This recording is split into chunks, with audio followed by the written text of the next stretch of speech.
Hello guys, कैसे हो? I hope अच्छे ही होंगे।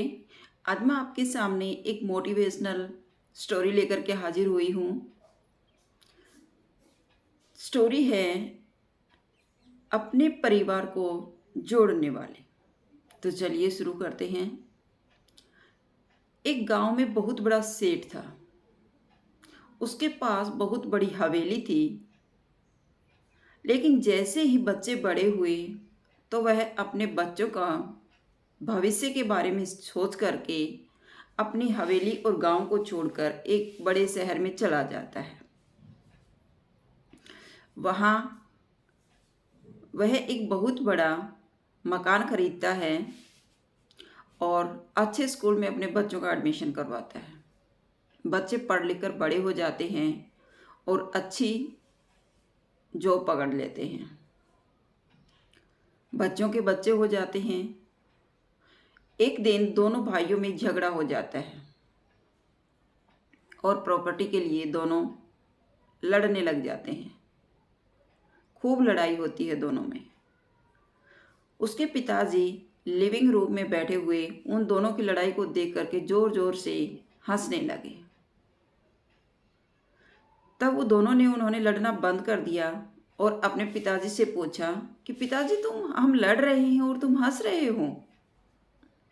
तो पिताजी ने कहा, तो और मैं क्या करूं बेटा, तुम लड़ रहे हो, तुम प्रॉपर्टी के लिए मत लड़ो। हमारे पास बहुत बड़ा खजाना है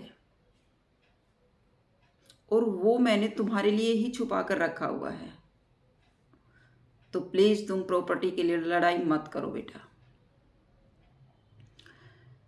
तो बच्चे कहते हैं कि पिताजी, आज तक आपने बताया क्यों नहीं कितना खजाना छुपा कर रखा है। तो सेठ ने कहा, चलो कल हम गांव चलते हैं, उस अमूल्य खजाने को मैं तुझे देना चाहता हूँ।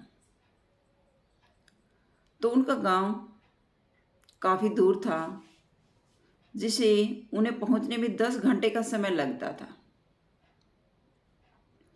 दोनों भाई और पिताजी सुबह उठ करके अपने गांव के लिए निकलते हैं।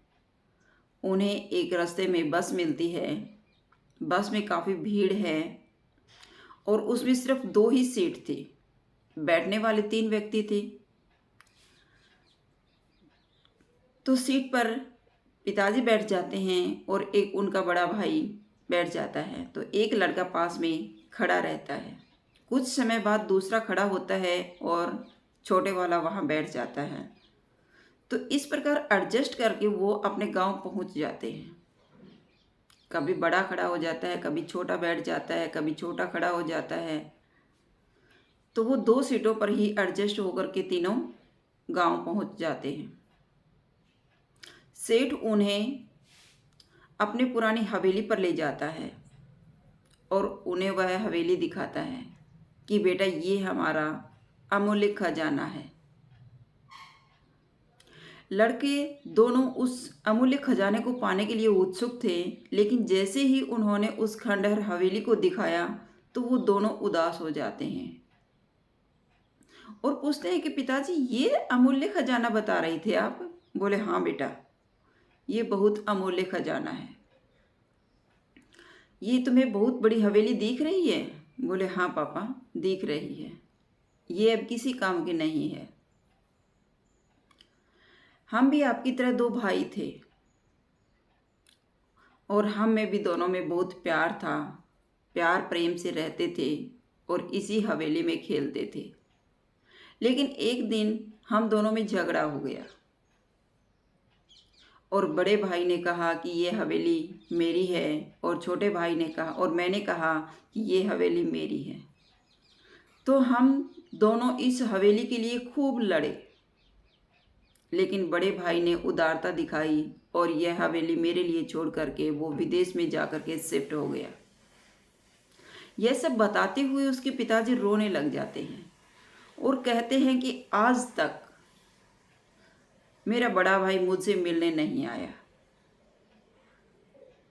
इस हवेली के लिए, इस प्रॉपर्टी के लिए हम दोनों में इतना झगड़ा हुआ कि हम दोनों अपने प्यार को हमने खो दिया। तो तुम प्रॉपर्टी के लिए मत लड़ो बेटा। क्या तुम एडजस्ट नहीं कर सकते हो? जिस प्रकार हम बस में 2 सीट थे और एडजस्ट होकर के 10 घंटे का सफ़र तय कर लिया, उसी प्रकार तुम इसी प्रॉपर्टी में भी एडजस्ट होकर के अपना समय व्यतीत कर सकते हो। अगर तुम प्रॉपर्टी के लिए लड़ते रहे तो प्रॉपर्टी तो तुम्हें मिल जाएगी, लेकिन दोनों भाइयों का प्यार बिल्कुल ख़त्म हो जाएगा और एक दूसरे को देखने के लिए तुम तरस जाओगे। तो अपने भाई बहन और अपने बच्चों के सामने प्रॉपर्टी कुछ नहीं होती बेटा। आज मैं अपने बड़े भाई को देखने के लिए तरस रहा हूँ। हम दोनों भाई उस दिन के बाद कभी इकट्ठे नहीं बैठ पाए, एक दूसरे की हमने शक्ल तक नहीं देखी है। तो दोनों बच्चे कहते हैं कि पिताजी, जिस प्रकार आप कह रहे हो कि बस में एडजस्ट होकर के हम आ गए, तो बस तो एक सफ़र था बस का, तो हम प्रॉपर्टी में कैसे एडजस्ट हो सकते हैं? तब पिताजी ने बताया, जिस प्रकार हमने बस में सफ़र तय किया, उसी प्रकार हमारा जीवन भी एक सफ़र है, एक यात्रा है। इसे हम जी करके इस दुनिया को छोड़कर चले जाएंगे। ये भी एक हमारी लंबी यात्रा पर आए हुए हैं हम। प्रॉपर्टी हमारी यहीं रह जाएगी और हम इस यात्रा को पूरा करके एक दिन इस दुनिया से विदा हो जाएंगे। क्या प्रॉपर्टी हमारे साथ जाएगी? ये हवेली दिख रही है, ये खंडहर हो गई है, आज इसमें रहने वाला कोई नहीं है।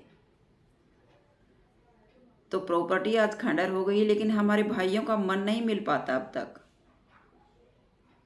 तो तुम भी जिस प्रकार बस में 2 सीट पर हम एडजस्ट होकर के 3 लोग आ सकते हैं, उसी प्रकार इसी घर में एडजस्ट होकर के तुम दोनों भाई भी रह सकते हो, जो तुम्हें प्रेम भाव बना रहेगा और अच्छे से तुम जीवन रूपी यात्रा को सफल कर लोगे।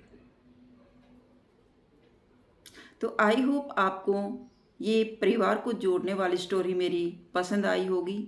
अगर आपको मेरी स्टोरी अच्छी लगी हो तो प्लीज़ लाइक कीजिए, शेयर कीजिए और सब्सक्राइब करना न भूलें। फिर मिलते हैं नेक्स्ट वीडियो में। Bye bye.